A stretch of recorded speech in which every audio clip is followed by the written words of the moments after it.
The Lord be with you. A reading from the Holy Gospel according to Mark. Jesus summoned the crowd again and said to them, "Hear me, all of you, and understand. Nothing that enters one from outside can defile that person. But the things that come out from within are what defile." When he got home, away from the crowd, his disciples questioned him about the parable. He said to them, "Are even you likewise without understanding? Do you not realize that everything that goes into a person from outside cannot defile, since it enters not the heart, but the stomach, and passes out into the latrine? Thus, he declared all foods clean. But what comes out of the man, that is what defiles him. From within the man, from his heart, come evil thoughts, unchastity, theft, murder, adultery, greed, malice, deceit, licentiousness, envy, blasphemy, arrogance, folly. All these evils come from within, and they defile." The Gospel of the Lord.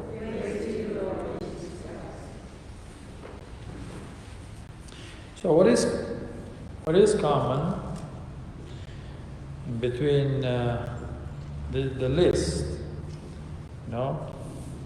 this list that Jesus is giving? What do they share? What there is always in common in between evil thoughts, unchastity, death, murder, adultery, greed, malice, deceit, licentiousness, envy, blasphemy, arrogance, folly. Well, two things I would say. First of all of these things, they go against charity. They go against the law of love. The love of God and the love of neighbor. And then, another thing that they have in common is that in order to commit these things, these sins, you need will. You need your free will. It takes a decision. So when Jesus is saying, what comes within is what defiles man, he's referring to our heart, where is the place of our decisions, is the place of our will. Well, actually, biologically, everything happens here in our brain. But also we love with our brain, Even though we say that we love with all my heart, but the heart is not doing anything. The heart is only pumping blood. That's all that it's doing. Everything happens here. Okay? But the center, the feelings of love and of will is considered, also in our literature, it's considered our heart. In our poetry, it's considered our heart. That's why Jesus is referring to the heart. Because this way we understand what he's saying. So will. If you want, then you have the chance to do good and to do evil. From will come merits and come sins also. And what if there is something that it doesn't depend from my will?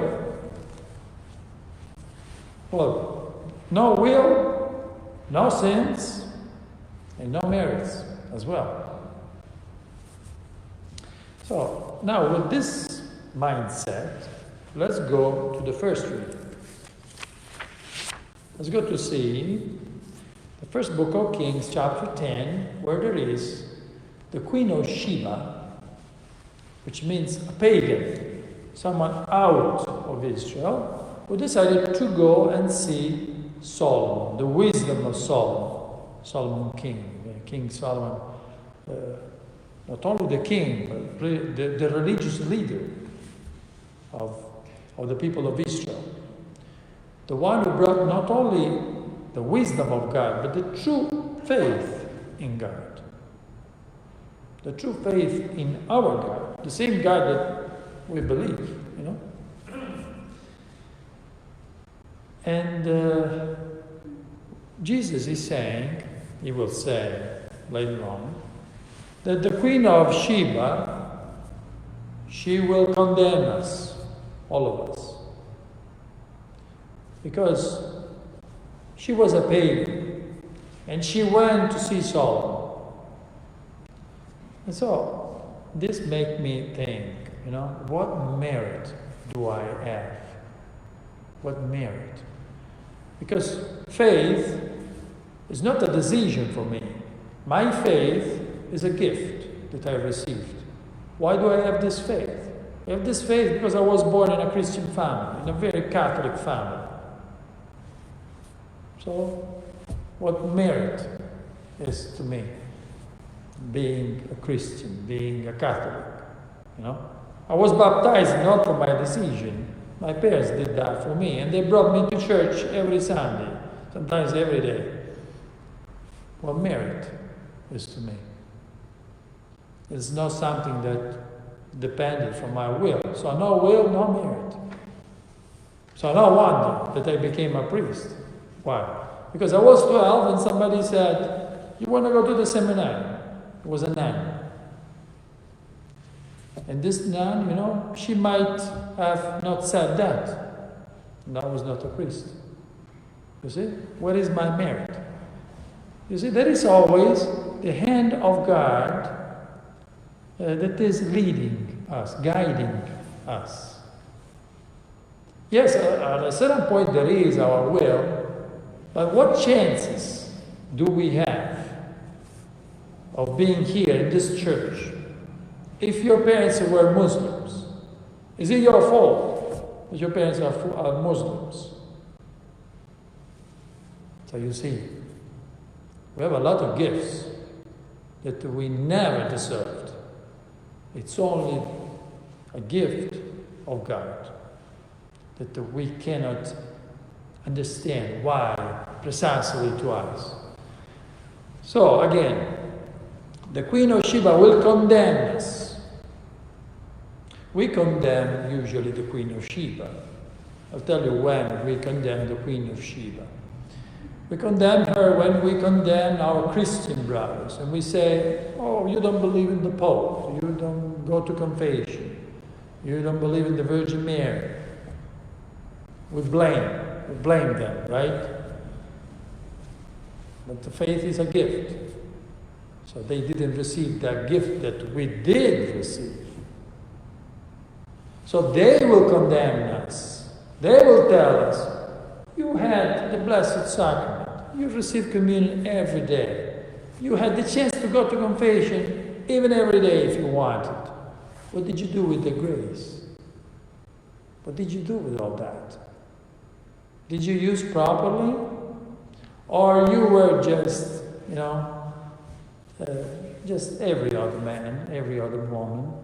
Sometimes it's unbelievable that unbelievers, the non-believers, are better than us. That's why they will condemn us. Sometimes it happens to me, you know, it happened to me once in an airport, even.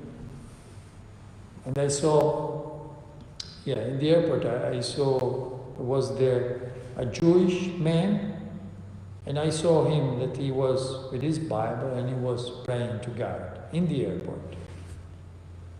And then another time, I was in a parking lot, and right behind a truck, there was a man who had put his carpet and he was worshiping toward Mecca. You know? When I see this, I get very edified. You know? Because even though they don't have the full wisdom of Jesus, they have only a part of it. But they have more faith in us. Even if they received a little from God, but maybe they are using it more than us. So we should feel responsible for what we have.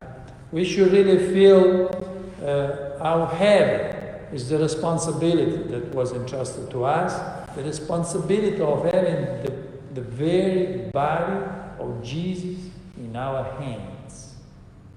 Who in the world has this gift? If we want to count the percentage of the people who received this, how many? You know? So we have a privilege, and that's why we will be held responsible for it.